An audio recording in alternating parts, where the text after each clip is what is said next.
Hey guys, it's John C. Morley here, serial entrepreneur. Great to be with you on Inspirations for Your Life. Today or this evening is January 25th, 2025. Welcome to Inspirations for Your Life. I'm glad you decided to join me. Do check out BelieveMeAchieve.com. More of my amazing, inspiring creations that I know you're not going to want to miss. All right, everyone. So, welcome. Maybe you want to get yourself something sweet or something to satisfy that parchment of your mouth. Maybe you're a little dry. Go ahead and do that and hurry on back to the show. All right. So, welcome to another inspiring episode of the Inspirations for Your Life podcast. I am your host, John C. Morley, serial entrepreneur. Not only your host, but I'm also a podcast coach. And tonight, I'm going to help you explore how personal growth and adaptability, which is really important, can transform your life from building resilience to embracing challenges and fostering creativity. So each of these 10 powerful strategies that I'm going to unveil are very important, and they will elevate your mindset, enhance your relationships, and unlock your full potential. So get ready, everyone, for a deep dive into actionable insights that will leave your motivated mind to take on a new world. So let's jump in. Is everybody ready? Great.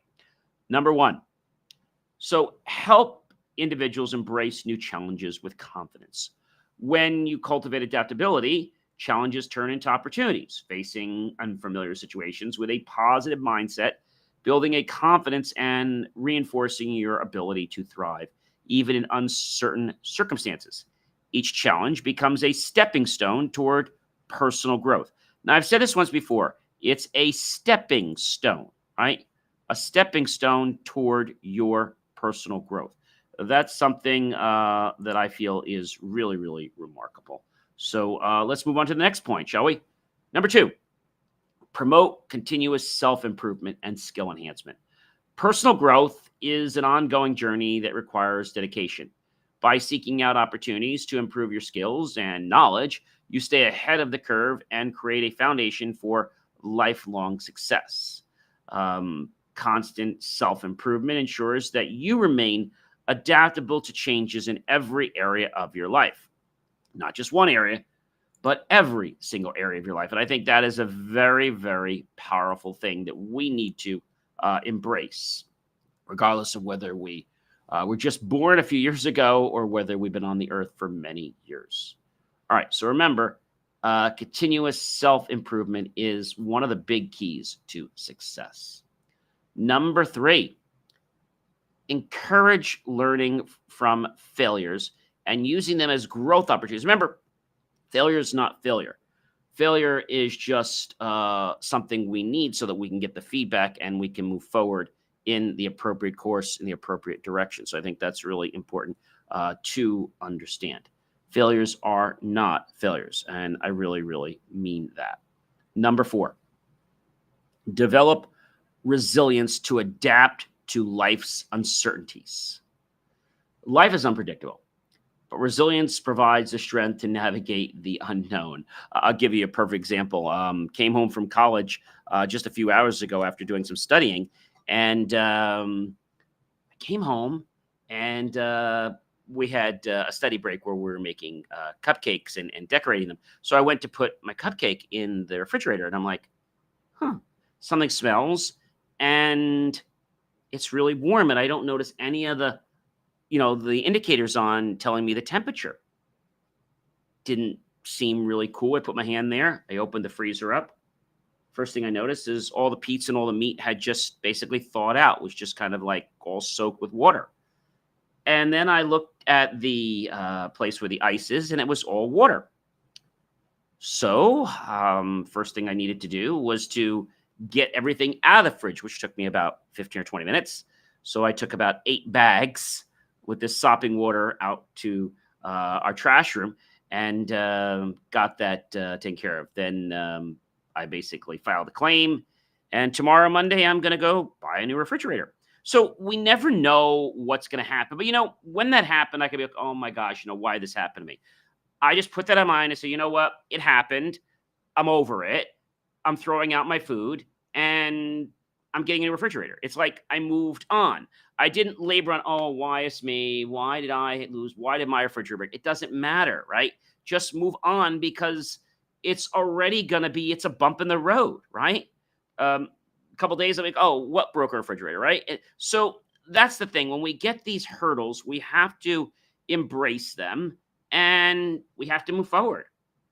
Otherwise, we're going to stay still or we're going to go backward. And nobody really wants to stay still and nobody really wants to go backward either, I don't think. So these are very, very key things that I think everyone should be, how can I say, very, very aware of. Number 6, strengthen the ability to adjust to new environments or situations. New environments can feel overwhelming, but adaptability allows you to thrive in any setting. Whether it's a new workplace, community, or culture, the ability to adjust ensures that you can find harmony and success wherever life takes you. We'll go into stories on each one of these, I promise.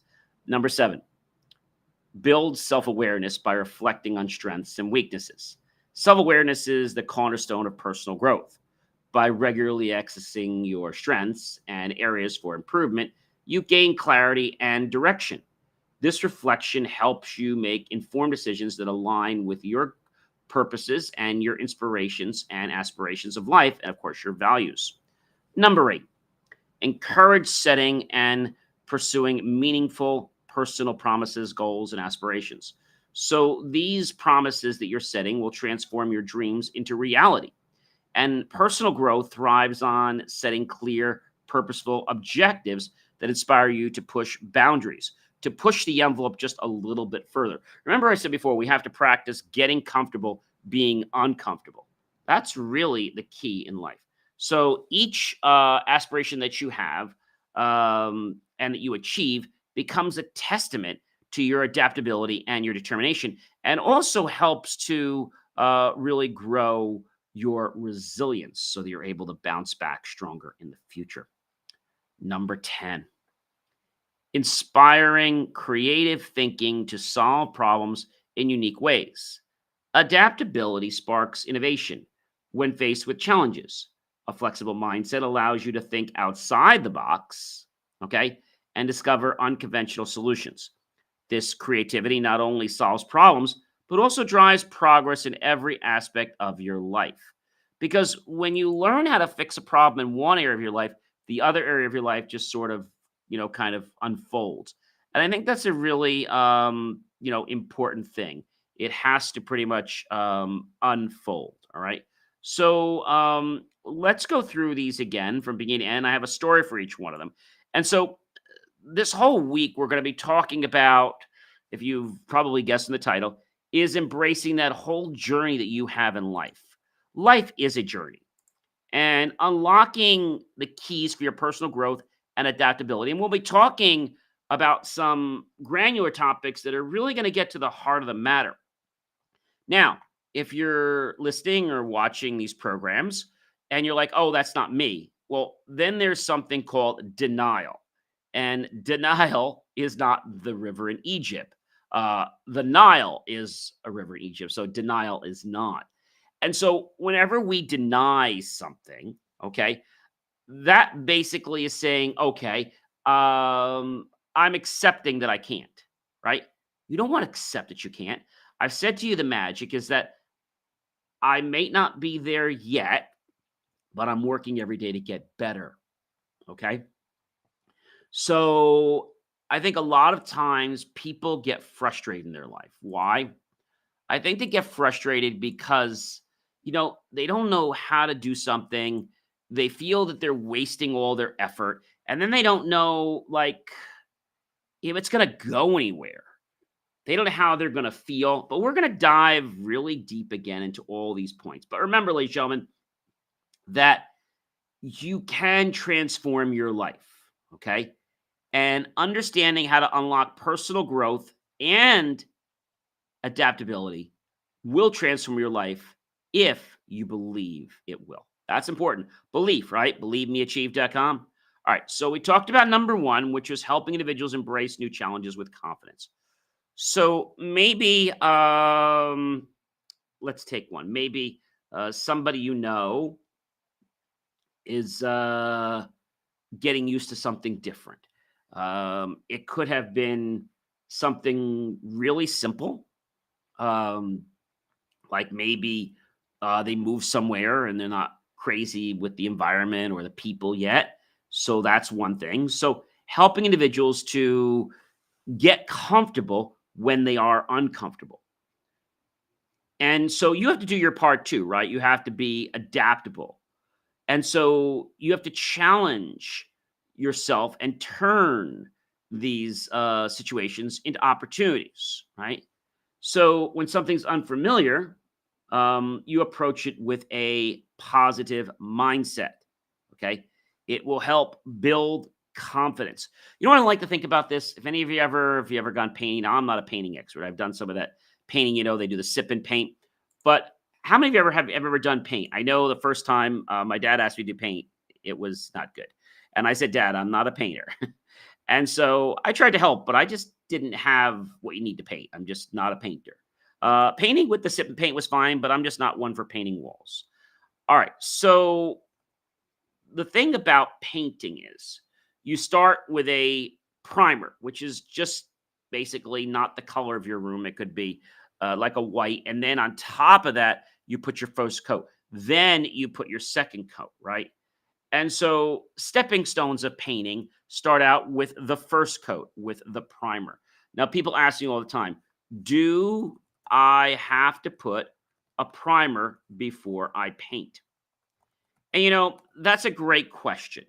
Um, is it necessary to do this? Is it waste? So primers are not always necessary in every project.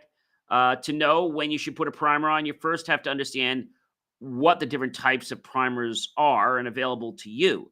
The best way to understand them is to look at them by primer categories. So you've got a drywall primer, you've got a wood primer, you've got a masonry primer, you've got a stain blocking primer, you got a bonding primer.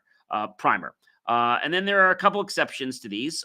You've got multi-purpose primers. Okay, so the question, a general rule of thumb, I should say, for interior wall painting is, especially over new drywall or drywall patches, considering the primer in the paint, which is also an option. But it's really good to prime first. So products to be a total marketing gimmick, primer in the paint is really not that great. So you want to do a separate primer, let it dry, and then you put your color so the color will adhere properly. Most projects, when you work on them, are over a previously painted surface and do not usually require a primer. However, if you're finding that you're changing the color and the color when you put it, it's not taking right. So maybe you need to put the primer so you can get it back to a neutral color so you can get to the color that you want. I mean, that happens sometimes. So understanding how to paint is one example. Another good example might be that let's say you're online to pay for your groceries, right? And there's somebody in that line that's really impatient. And so there's two ways you could react. One, you could be all nasty and negative to that person. Or two, you could just allow it to roll off your back like cold or warm water, right, in the shower. So understanding that we need to embrace this so that we do bring up more confidence. So when we embrace belief, we basically show off, we deliver more confidence in everything we do, what we say, what we see, what we touch, who we are. And remember, everything comes from the inside of us and then goes to the outside. If we want to change our outside first, that's a problem. So we have to work on changing the inside of who we are, and then that will basically eventually turn out on the outside. All right. So number two, we talked about promoting continuous self-improvement and skill enhancement. Okay. We said personal growth is an ongoing journey. And if you approach continuous self-improvement as a journey, that it's like it's not done tomorrow, right? Like, I love to learn. Some people think I'm nuts, but having that mindset of wanting to learn is something that gets the pump going and primes it so it's ready to take new information in, right? All right. Another way to do that is also to make sure that you learn and then what I call the primer, what you already know, the base, and then you apply to the base. Like when you put a good paint on the base, what happens? It adheres much better. It looks much better, right? It looks much more finished. When you do it this way as well with your skills, if you're learning something like, let's say, for example, I want to teach you how to make cookies, right? Now you're, let's say, a chemist. So what I try to do is I try to look for things that are similar in a chemist than a baker. So both a chemist and a baker need to mix things. Now, when you're a baker, you need to be very concerned about the portions and how much and when and whether this is added before this and how much mixing time and all that good stuff. When you're a chemist, you have to be concerned not only of how much you do, but also what you do. So one thing I'm going to say is, should you ever mix an acid with a base? Who knows the answer to that? If you mix an acid with a base, this is a very interesting thing. It helps to understand a little about acids and bases. So acids are chemicals with a pH less than 7, and they can basically give up a proton or H plus ion in a reaction. Bases have a pH greater than 7. Okay. If you mix equal amounts of a strong acid, okay, and a strong base, the two chemicals essentially cancel each other out and produce a salt and water. Okay. So what happens? Okay.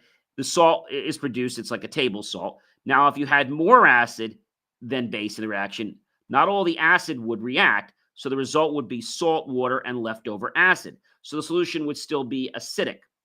A similar outcome occurs when one or both of the reactants are weak.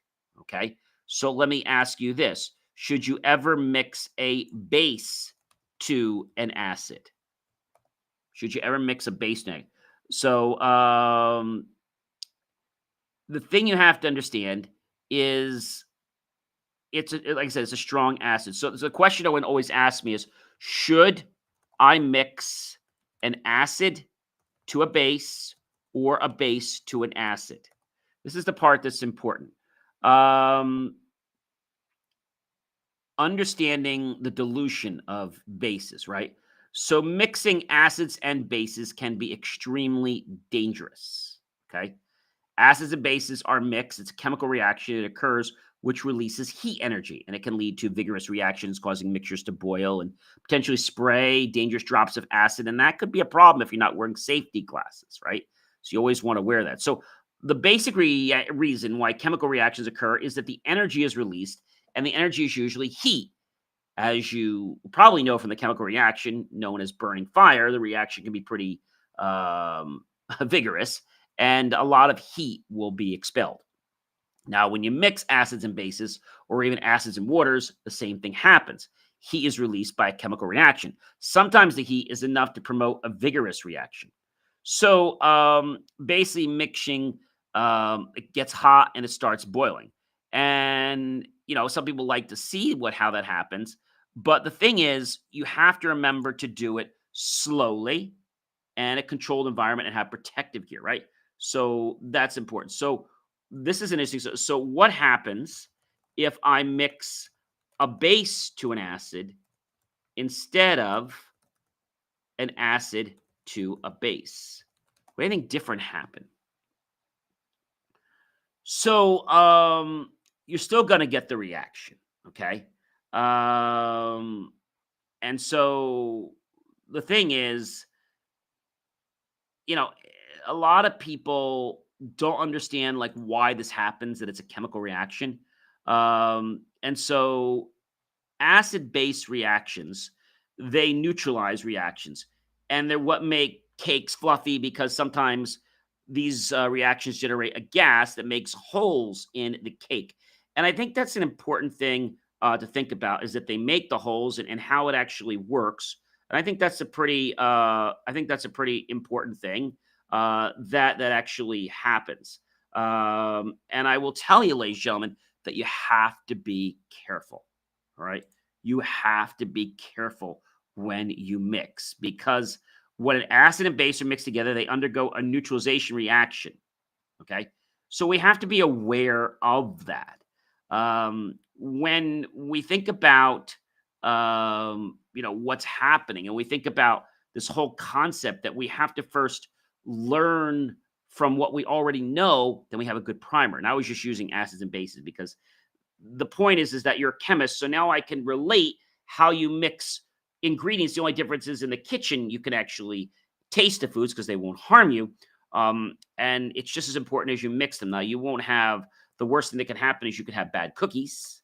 Okay. That's probably the worst thing that's going to happen, or you could burn, right? And if you don't put the right kind of parchment paper down and you don't take these off, you could have the drippings come down in your oven. And if that actually ignites, you can have a little bit of a fire in your oven. So there are some issues, but not quite as dangerous as chemistry. But because I'm talking about something you already know, you're already going to have a place to put it on top and it's going to gel. All right. So number 3, encouraging learning from failures. I've said this before. Failure is not failure as long as you have not quit. Failure is just part of the process. We want to keep building resilience. And when we build resilience over things we don't know, we get better, we get stronger. Okay. The mindset of the lifelong learner is very important. One thing I want to share with you is we reflect on our strengths. And even our weaknesses, and we can make our strengths become stronger. Okay. And we can make those weaknesses eventually become stronger so they're not so weak. So, knowing that when you set something for yourself, a promise, why you're setting it, what do you want to achieve? Learning interpersonal skills, okay? The viewpoints, skills enrich not only what we retain, but our relationships, but the things we touch, things we do. Inspire creative thinking to solve problems in unique ways, right? When we're adaptable, we're more open to possibilities.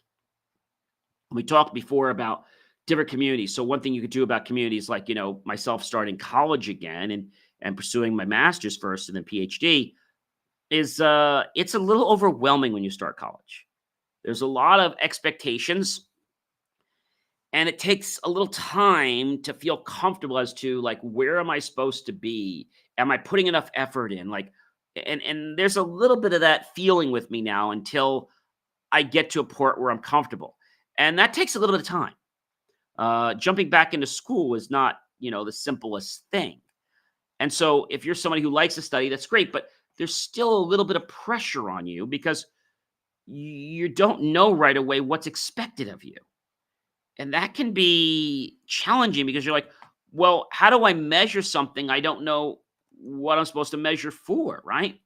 So just think about this whole week as the keys that are going to help you basically unlock what you need to stay successful on your journey and to grow and to be adaptable. Because when we're adaptable, it's like we become more resourceful. Okay.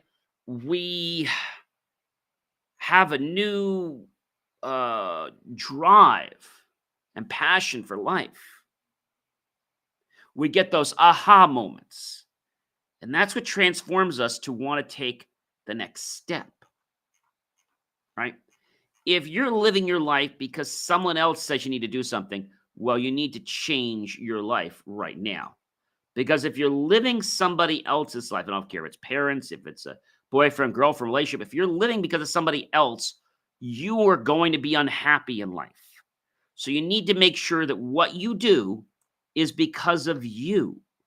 Everything I do in life is because of John. That doesn't mean I don't do other things, but I've got to make sure I satisfy me. I've got to make sure that I'm happy. I've got to make sure that I am my own personal creator. And sometimes that can be a little challenging because You're like, well, what if I do it wrong? Like, if you're making a recipe for, let's say, 200 people and like you never baked cookies before. Oh my gosh, like, what if they turn out bad? I've never baked before in my life, right? So you might want to run a test batch because the first ones might be hard as a rock, or they might be burnt, or they might be too soft, or maybe there's no chocolate chips in them, or maybe for whatever reason you can't get them off the pan, right? So there's lots of things that could go wrong when we think about doing stuff, and our journey of life is just that. It's a mysterious pathway that opens up new insights and possibilities to get us to think in a different manner. Remember, Einstein said, doing the same thing over and over again, expecting different results. What is that, ladies and gentlemen? That's insanity. So we can't expect to do the same thing over and over and over and over again and expect different results. That would be insanity. So I hope that you're really going to enjoy this week. Do check out BelieveMeAchieve.com. More of my amazing, inspiring creations. Don't forget to check out Tech Bite Blunders at jmore.com under the social section. I think we'll probably get a smile or hopefully a laugh out of you when it comes to technology about things you probably shouldn't do. Have yourself a great night, everyone. I'll catch you soon.